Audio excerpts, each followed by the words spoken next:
வணக்கம் நண்பர்களே. இந்த வருஷம் டிகிரி முடிக்கிறேன். குரூப் 4 எக்ஸாம் படிக்கலாமா? இந்த குரூப் 4 அப்படின்னம்னா ஒரு ஜூனியர் அசிஸ்டன்ட் விஓ அந்த மாதிரி போஸ்ட்டு 30,000 ஸ்டார்டிங் சேலரி. இதுக்கான எக்ஸாம் வந்து பார்க்கும்போது ஒரு 10th குவாலிஃபிகேஷன் இருக்கக்கூடிய ஒரு எக்ஸாம். 200 கொஸ்டின், 100 வந்து தமிழ், 25 பார்த்தோம்னா ஆப்டிடியூடு ரீசனிங் கலந்தது, இன்னொரு 75 வந்து பார்த்தோம்னா ஜென்ரல் ஸ்டடீஸ்.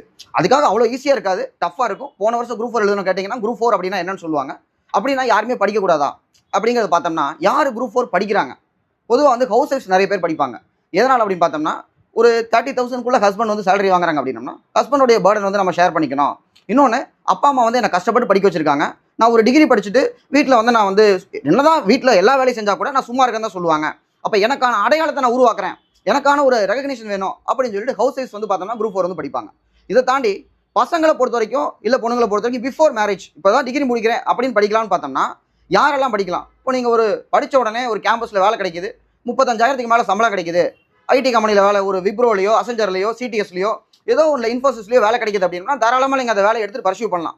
ஆனால் எனக்கு வந்து ஒரு 10,000லேருந்து 12,000 தான் வேலை கிடைக்கும், ஒரு ஜொமேட்டோ ஸ்விக்கிலையோ இல்லை செப்டோலையோ நான் வந்து பார்த்தோம்னா டெலிவரி பாய் வந்து வேலை பார்க்கணும், இல்லை வந்து ஒரு பெட்ரோல் பங்கில் இந்த மாதிரி சாதாரண வேலை தான் எனக்கு வந்து சேல்ஸ் மேன் இந்த மாதிரி வேலை தான் கிடைக்கும், அந்த வேலையில் எனக்கு சம்பளமும் கம்மியாக இருக்குது, இன்னும் ஒரு 5-6 வருஷம் நான் வேலை செஞ்சாலும் பெருசாக சம்பளத்தை அதிகப்படுத்த மாட்டாங்க, இன்னொன்று எனக்குன்னு ஒரு அடையாளமோ மரியாதையோ அந்த வேலைக்குன்னு தனியாக இருக்காது அப்படின்னம்னா தாராளமாக நீங்கள் டிகிரி முடித்தோடனே இந்த வேலைக்காக நீங்கள் வந்து ட்ரை பண்ணலாம். ஏன்னா இந்த வேலை வெறும் சம்பளம் மட்டும் இல்லை, உங்களுக்கான அடையாளம். சம்பளம்னு பார்த்தாலும் மாதம் 30,000 கிடைக்கும். இன்னொன்று, அந்த அடையாளம் இருக்குல்ல, நமக்கான பேராக மாறும், நம்ம வீட்டுக்கான பேராக மாறும், நம்ம ஊருக்கான அடையாளமாக வந்து மாறும்.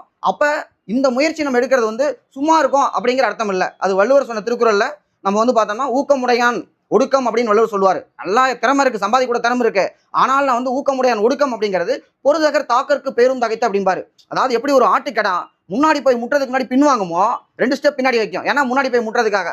அதே மாதிரி தான் நம்மளை நம்ம ப்ரிப்பரேஷனுக்குள்ள உட்படுத்திக்கிறது, நம்மளை நம்ம செதுக்கிறதுக்காக தான் இந்த வேலையை நம்ம பார்க்குறோம், நம்மளுடைய அடையாளத்தை உருவாக்குறோம்.